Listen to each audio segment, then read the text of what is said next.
Good evening, folks, and welcome once again to the Hour of the Time. I'm your host, William Cooper. We continue where we left off last Friday night, February the 12th. And I want to quickly reiterate that what you're going to hear does not necessarily reflect my beliefs or my religion or the beliefs of the staff or management of WWCR Worldwide Christian Radio.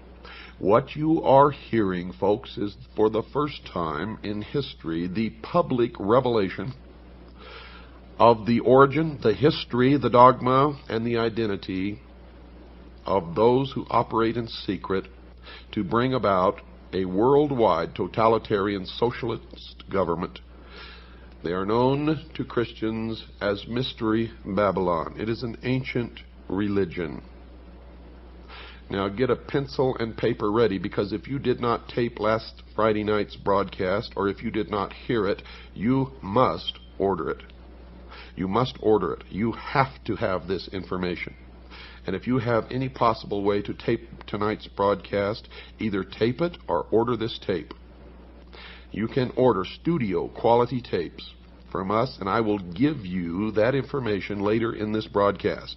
Make sure, as always, that you have pencil and paper or pen and paper by your side at all times. You will want to write down important portions of this broadcast, and you certainly will want to get our address and phone number and the price of the tapes. Those of you who are smart enough to know what is transpiring here know that these are historic broadcasts, and by making these broadcasts, I have sealed my fate. The sun enters each heavenly sign or house of the zodiac in what is called the 30th degree, and leaves at the 33rd degree. Thus God's Son is said by the ancients to begin his ministry at 30 and dies at 33. A Freemason is not told the truth of the object of his worship until he attains the 30th degree. And this is why the highest degree in Freemasonry is the 33rd degree, for no one can rise higher than the sun. When viewing the shimmering rays of sunlight on a body of water at dawn or sunset, one can still see today how God's Son walks on water. It was well understood by ancient man that our weather was caused and controlled by the sun. It was a simple fact that God's Son had the power to control storms at will. The ancient Egyptians taught that he did this as he rested in his heavenly boat while crossing the sky. Thus we read that God's Son quieted the tempest or great storm on the sea while in his boat. Which boat? The boat of Isis. Ra, the sun god, also known as Osiris, in the bark of millions of years in which he traversed the heavens, he wears on his head and accompanies a vast sun disk symbolizing his powers as Lord of the heavens. The boat formed of a serpent bears his eye, and the god is seated on a pedestal representing Mayet, the divine order. Folks, when we stop to realize that every single king, prince, lord, governor, dictator, despotic ruler, civil and social institution, national flag, coat of arms, educational institution, military medal, award, organizational insignia, medallion, badge, emblem, citation, trophy, banner, pendant, political standard, or ensign, agency of government, or religion uses the sun as a primary symbol, then it can truly be said in the mystery school that God's Son is, quote, King of Kings and Lord of Lords, unquote. Here we note another cleverly disguised part of the whole, according to the mystery school, misunderstood and plagiarized story. For they believe that Christianity is a perversion of the mysteries, and that's why they hate Christians. In the ancient world, months were counted according to the phases of the moon. They were called the lunar months on the lunar calendar. Now, since Scorpio, the scorpion, is the astrological sign starting in late October, the first month of autumn, it follows that October, the scorpion, with his deadly backbiting tail, betrays the sun in autumn, leading directly to his death in winter, and is known as Judas. And that's where the October surprise comes from, and I'm telling you right now that Barbara Honegger was a plant. And the 30 pieces of silver were, as the North American Indians would say, 30 moons of silver needed for the month to betray the sun and cause his unhappy death. In relation to this, another interesting point, factually speaking, when a person is bitten by a deadly scorpion, the wound appears to be, or looks like, 2 human lips. The ancients called this the kiss of death. This is why we read that Judas, or October, gives God's son the kiss, leading to his death in winter. And that is the original October surprise. There was an October surprise in France on Friday, October the 13th, in the year 1307. Look it up, but in case you don't, I will cover it extensively later. The next point to be made requires first a little background. Christians have always referred to God as the Father. But viewing God as a father didn't start here. It goes back far into the ancient world. The reason is, according to the mystery religion, our planet was always viewed as our Mother Earth, our Mother Nature, and that's where all this Mother Earth and Earth Goddess comes from in the New Age movement. And since rain, the life-bringing fluid, or the semen, falling from heaven, impregnated and brought life to Mother Earth, it was therefore believed that our Father was in heaven. All this life-bringing intercourse between God the Father and Mother Earth would be after a proper marriage ceremony at a spring wedding. In the area today called Israel, anciently called, quote, the land of Canaan, unquote, the sexual fertility rites of spring were celebrated each year in what was called, quote, the marriage feast of Canaan, unquote. And so the New Testament story was, Mother Earth asked God's Son to draw water from the sea for the grapes to make fine wine for the wedding feast. And this marriage feast story is over 5,000 years old, 3,000 years before the New Testament story. And the mystery schools believe it is just one more case of pious plagiarism. Now it is at this point we need to go back to the ancient Egyptians to further understand this story.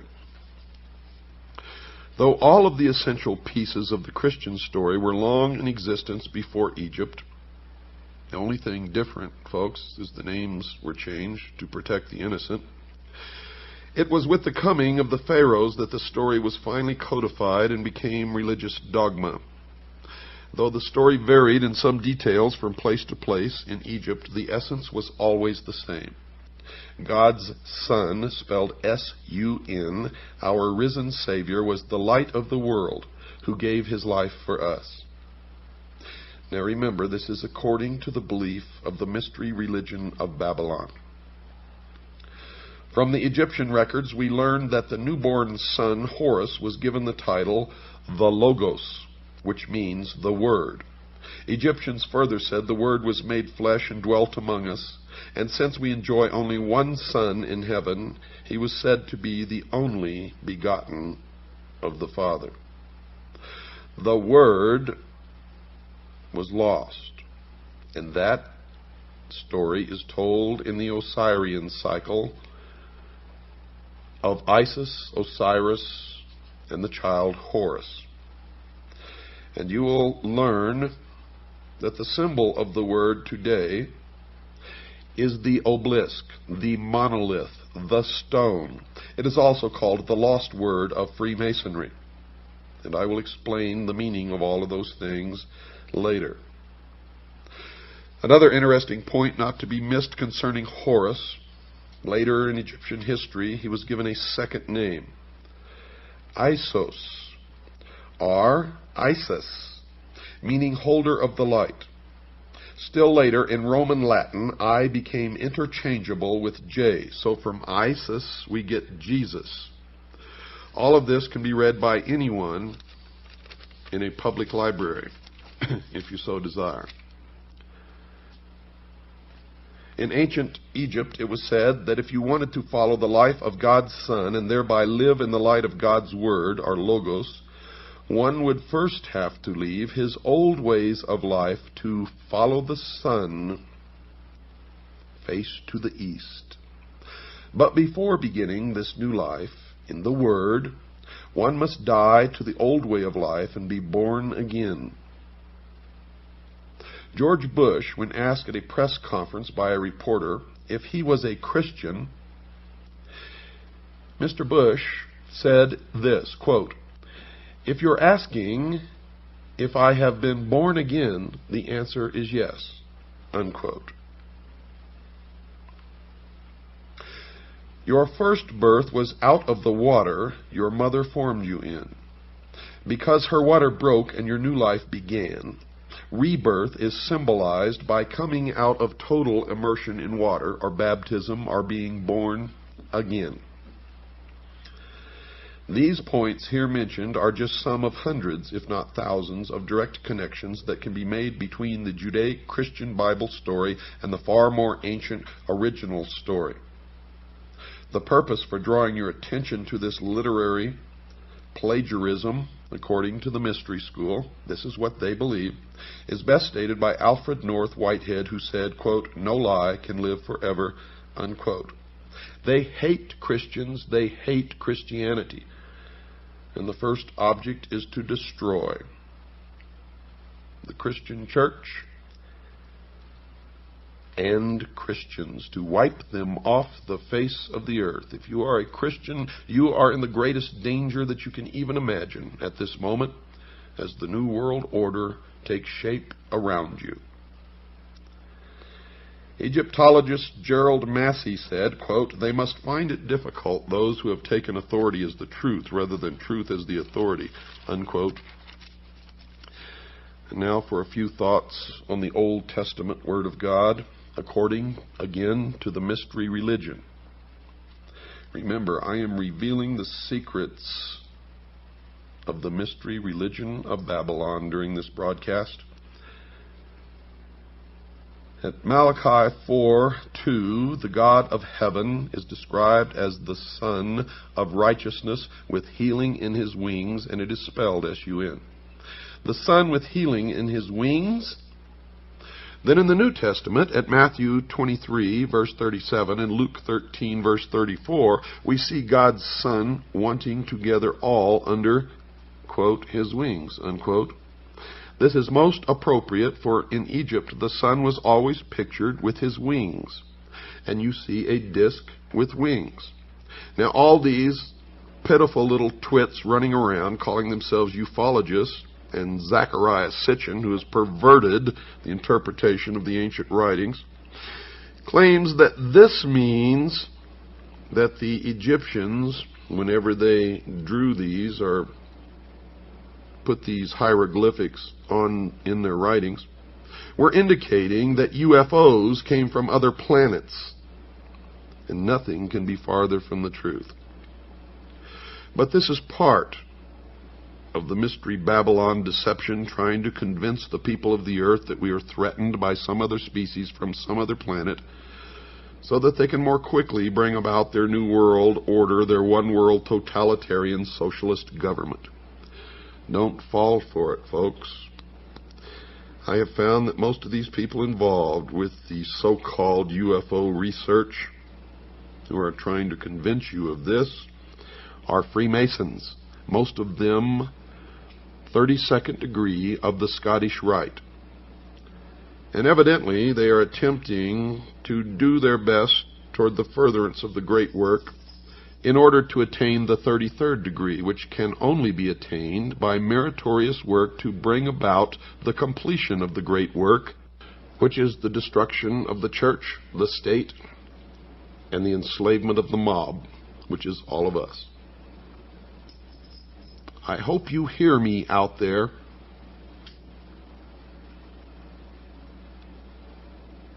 In the most ancient Egyptian understanding of things, mankind was called the sheep of God.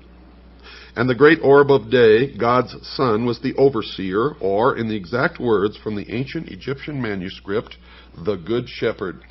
And we are his flock. All ancient kings thought of their people as sheep to be pastured, with themselves as the shepherd. Sheep are ideal followers, you see, for they do not think for themselves, but will blindly follow anyone without question, and that's why I call most people sheeple. It's truly admirable behavior for animals, but it is very, very unwise for humans. Sheep were born to be fleeced and have the wool pulled over their eyes and are eventually always led to the slaughter. Lastly, they end up as a tasty meal eaten by their masters, and their skin, or their hide, or their wool is worn as an apron around a Freemason's waist. How about that? Keep all of the foregoing in mind, folks. We read again from the Old Testament book of Psalms. At Psalms chapter 23, verse 4, we read that old, dog-eared, tired, exhausted, and equally misunderstood chestnut, according to the mystery schools, used by every man of the cloth to put the sheep to sleep. We quote it here. Quote, "Yea, though I walk through the valley of the shadow of death, I will fear no evil, for thou art with me. Thy rod and thy staff, they comfort me." Unquote. Thy rod and thy staff? Here in the book of Psalms, the Old Testament God is pictured with his rod and staff. The rod here mentioned is the king's rod of discipline, and the staff is the shepherd's staff or crook. Now, for the correct understanding of this old verse, any good library book on the Egyptian religion will tell you that the ancient pharaohs were said to be ruling for God's Son, spelled S-U-N, on earth. He was called King of the Kingdom and the Great Shepherd of his sheep. In the hands of the Pharaoh god, whose arms formed the sign of the cross on his chest, were placed the royal symbols of heavenly power: the rod, which was a flail, and the staff. The rod was used to beat those who were disobedient, and the staff with the crook was used to herd the sheep.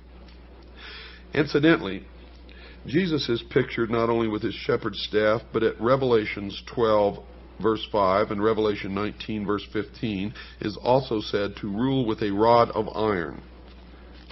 And I have pictures here of all of this. You can't see it, but you can go to the library and find this stuff.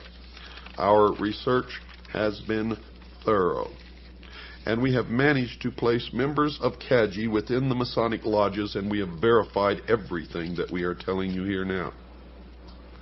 We have infiltrated the lodge.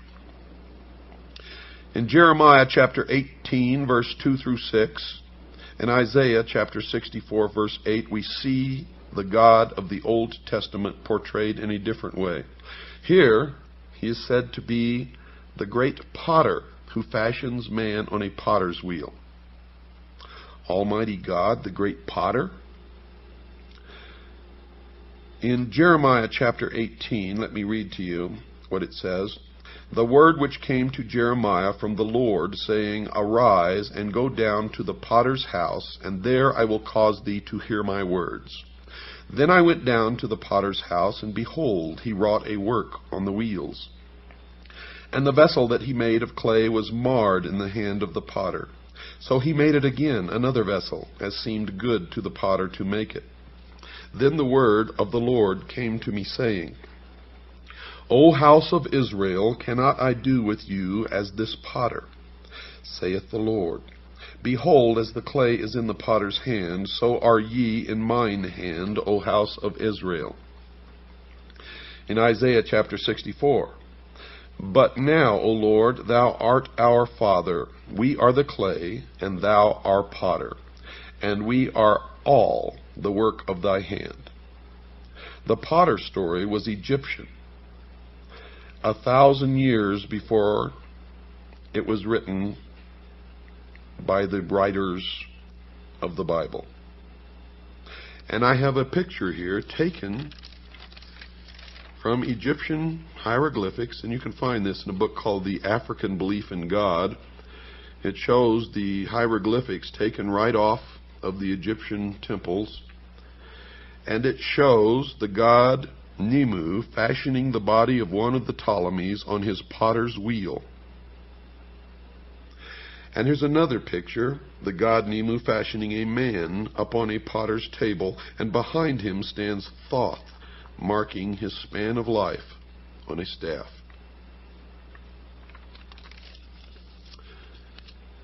In Egypt, God's risen son was Horus. At 12 noon, he became the Most High.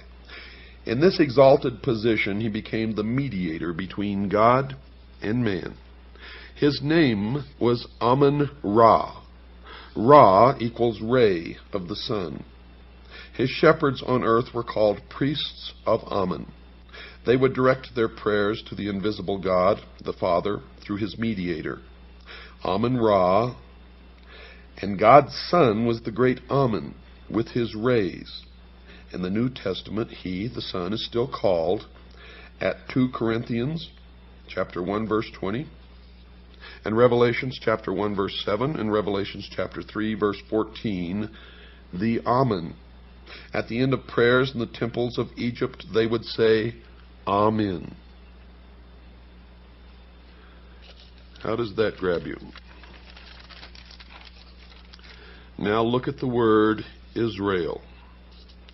Isis, R-A, Ra, El, God. It is the androgynous God, and it's been in front of your eyes all the time. All the time, folks. Anyone who goes to any library and does the research that we have done can reveal that the religion of Mystery Babylon is exactly as I have stated it last Friday night and during this broadcast, and will continue to state it because there is a lot more, folks. We have, in fact, not even yet begun. For this is the only ancient portion, the beginning of the ancient worship of Baal, or Baal as some pronounce it. Ba was the sun, El means God. And that was the beginning of the end of our civilization as we know it if we do not wake up now. I firmly believe, and I live my life according to this, that I owe my first allegiance to my God and Jesus Christ. My second allegiance I owe to the Constitution of the United States of America, and my third allegiance to my family. And the reason my allegiance is that in that order is because God endowed man with unalienable rights. The Constitution protects those rights, and the family is thus able to survive and be protected and thrive. And the family is the basic unit of civilization. Period. And I further believe that any man or woman without principles that they are ready and willing to die for at any given moment that they are called upon to do it are already dead and are of no use or consequence to anyone, not even themselves. Understand what I just said. I have to take a short break, folks. Don't go away. I'll be right back after this short pause. Isis was the patroness of the magical arts among the Egyptians.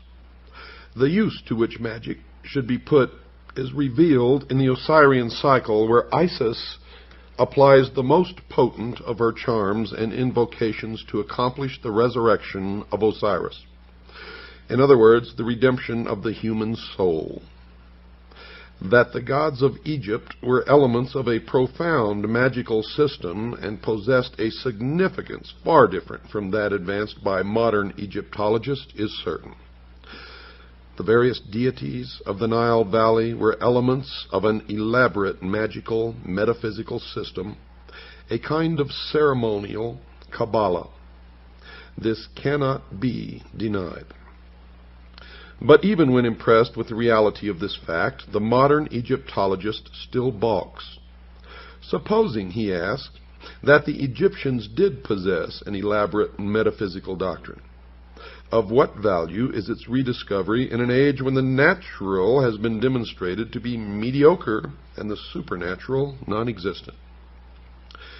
Even if these extinct persons whose mummies clutter up our museums were the custodians of some mysterious lore, we have simply outgrown it. Let the dead past bury its dead, they say. We prefer to live in an era of enlightenment, an enlightenment which you would blight by asking us to espouse the superstitions of our remote ancestors. These so-called superstitions, however, it is interesting to note, die hard. In fact, they do not die at all, but insinuate themselves as a discordant note in our matter-of-fact existences.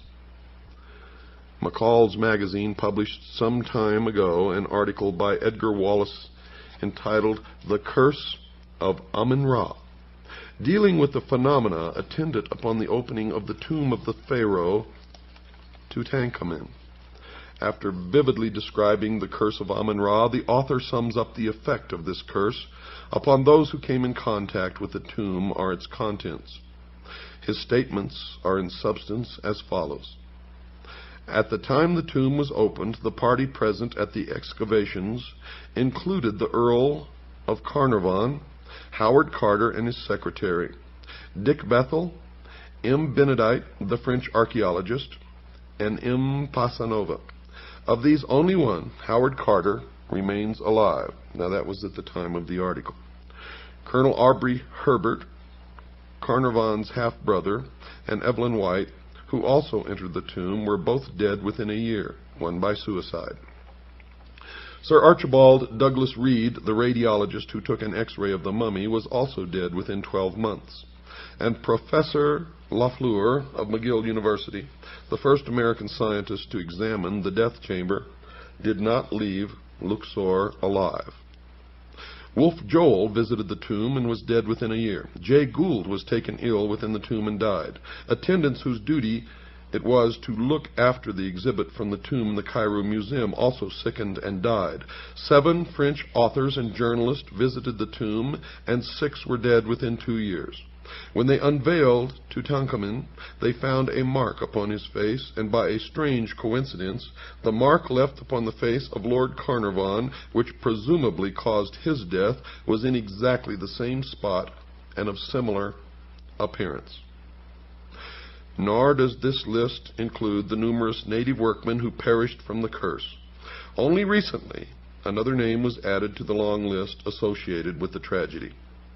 Arthur Weigall, after a long and mysterious illness, similar to that defined in the curse, is the most recent victim. The eminent authority on antiquities, Dr. Martis, said, quote, "The Egyptians for 7,000 years possessed the secret of surrounding their mummies with some dynamic force of which we have only the faintest idea," unquote. Over the entrance to the tomb of Tutankhamun was a magical tablet inscribed with strange hieroglyphics. Dr. Martis named this tablet the Stela of Malediction, for it pronounced a fearful curse upon any sacrilegious person who might violate the sanctuary of the deified head. And it was called the Stele. The words upon the stela were as follows: O ye beings from above, O ye beings from below, Phantoms riding the breaths of men, ye of the crossroads and of the great highways, wanderers beneath the shade of night, and ye from the abysses of the west, on the fringes of the twilight, dwellers in the caverns of obscurity, who rouse terrors and shuddering, and ye walkers by night, whom I will not name, friends of the moon, and ye intangible inhabitants of the world of night, O people, O denizens of the tombs, all of you approach and be my witnesses and my respondents. Let the hand raised against my form be withered. Let them be destroyed who attack my name, my foundation, my effigies, the images like unto me." Unquote. Can modern Egyptologists and scientists in all branches and departments view lightly the culture of the Egyptians if their researches into the forces of nature gave them such strange power and enabled them to master natural laws of which modern learning has no knowledge or conception? Did you know that Lars Hansen was reared in the Stell Group? Did you know that a very famous talk show host who covers for the Masons all the time was a member? Also was heavily involved with the Communist Party? Did you know these things? Do you ever bother to check, you who listen to these people and believe them blindly? You, the sheeple of the world? Circumstances so extraordinary as the curse of King Tutankhamun simply overtax the theory of mere coincidence, folks. Nor is this an isolated case, as those will remember who read the accounts of the Cleopatra mummy curse many years ago. It will also be noted that in this age of moral certitudes, the story of the Tutankhamun curse had no sooner been broadcast than several of our large museums were deluged by gifts of Egyptian antiquities from private individuals who no longer desired to own them. And these persons, most of them well educated, as modern education goes, were not superstitious. They were just careful. The following article appeared in an English newspaper in 1923. Quote, "The death of Lord Carnarvon has been followed by a panic among collectors of Egyptian antiquities. All over the country, people are sending their treasures to the British Museum, anxious to get rid of them because of the superstition that Lord Carnarvon was killed by the Ka, or double of the soul of Tutankhamun. These fears are, it is hardly necessary to state, absolutely groundless." Unquote. It's also hardly necessary, folks, to add that the journalist fails to give his authority for the last sentence. The newspaper article continues. Quote, "An avalanche of parcels containing mummies, shriveled hands and feet, porcelain and wooden statuettes, and other relics from the ancient tombs descended this week on the British Museum. Fear inspires these gifts, brought by every post, the belief that a dead king's curse is potent for evil after thousands of years won thousands of adherents on the day when Lord Carnarvon became ill. Few of the parcels received at the museum bear the sender's name. The owners, in their eagerness to wash their hands of the accursed things, have tried to keep their identity secret. The British Museum is a godsend to the superstitious. It offers a means of shifting the liability to expert shoulders. The museum authorities are used to such liabilities, having harbored the coffin lid of the powerful priestess of Amun-Ra for years. But they are not at all grateful for the present flood of gifts. The museum weathered a similar storm some years ago, when the story of the curse of the priestess of Amun-Ra became public. Sufficient scare gifts were received to fill a large showcase. A long chain of fatalities has been attributed to the curse of the priestess. Men who have made fun of the superstitious have died within the year. Another story is that a photographer took pictures of the priestess and placed the plates in his safe. When he went to look at them some weeks later, the glass had become a thin brown powder." Unquote. Now let us consider the rational explanations, so-called adduced by science in disposing of the superstition of the king's curse. Dr. Frederick H. Cowles, FRGS, famous British scientist, declared in an interview years ago that Lord Carnarvon and a number of workmen engaged in excavation met their deaths as the result of a poisonous and almost invisible dust placed there purposely by the wily priests to bring destruction upon the violators of the dead. Quote, "This poisonous dust," unquote, says Dr. Coles, quote, "analysis of which has baffled scientists, was scattered about the tomb. Lord Carnarvon was not the only one to note its fatal property, as a number of workmen engaged in the excavation were likewise stricken. Most of these died a lingering death, but others, greatly impaired in health, have recovered," unquote. There is nothing in the learned doctor's explanation, however, to account for the fact that Howard Carter did not chance to breathe any of the noxious vapors, although he was more steadily engaged in the work of excavation than even Lord Carnarvon. It's also questioned how much science actually knows about this mysterious dust which defies analysis, for if it cannot be analyzed, how can it be either identified with certainty or even proved poisonous? The term poisonous dust is evidently the charitable term that covers a multitude of scientific shortcomings. Several years later, there was another revelation that they were stricken with some virus that inhabits ancient tombs. And who knows what the real story is? Though sorcery has been accorded no official recognition by modern science, there is nevertheless a certain quasi-official acceptance of the reality of occult phenomena throughout the civilized world.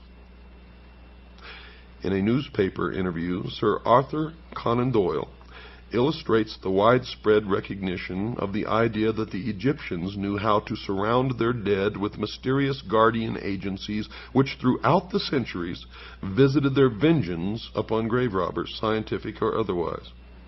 In discussing with the correspondent of the Daily Express the death of a certain Mr. Fletcher, who had felt the wrath of Egypt's dead, Conan Doyle declared that the tragedy was caused by Egyptian elementals guarding a female mummy because another student of Egyptology, a Mr. Robinson, had begun an investigation of the stories of the mummy's malevolence.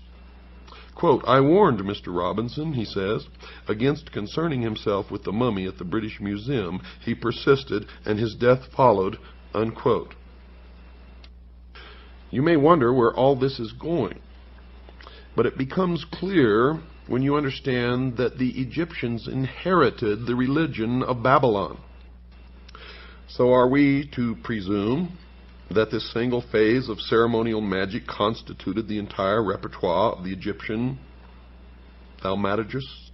You see, if they could manifest such surprising power, is it not probable that they possessed a knowledge of other natural hidden forces, forces as yet unknown to the modern public world, which is possibly of inestimable value, which may still be contained within what is called the secrets of the ages, which is guarded by the modern mystery school, which is still the ancient mystery school brought forward through the ages?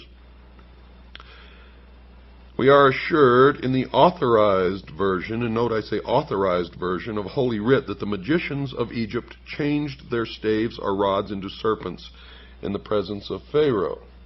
The modern scientist does not live who can duplicate that phenomena. Yet if he happens to be a good Christian, he is in somewhat of a dilemma. We can pass over all the desperate efforts to disprove the magical powers of the Egyptians as arising not from a mature knowledge, but from a desperate prejudice. You see, magic is too ancient and too universal to be explained away by mirrors, wires, and hinges. In Egypt, we are dealing unquestionably with true manifestations of occult power. The learned author of Art Magic presents what may be accepted as a reasonable, accurate estimation of the priest-magicians of the old Egyptian mysteries. Quote, "They were highly educated scientific men. They understood the nature of the lodestone, the virtues of mineral and animal magnetism, which together with the force of psychological impression constituted a large portion of their theurgic practices. They perfectly understood the art of reading the innermost secrets of the soul, of impressing the susceptible imagination by enchantment and fascination, of sending their own spirits forth from the body, which many modern metaphysical teachers claim that they can do, as clairvoyants under the action of powerful will. In fact, they were masters of the art now known as mesmerism, clairvoyance, electrobiology, etc. They also realized the virtues of magnets, gums, herbs, drugs, and fumigations, and employed music to admirable effect. And no one since has been able to perfect or even come close to their art of embalming the dead."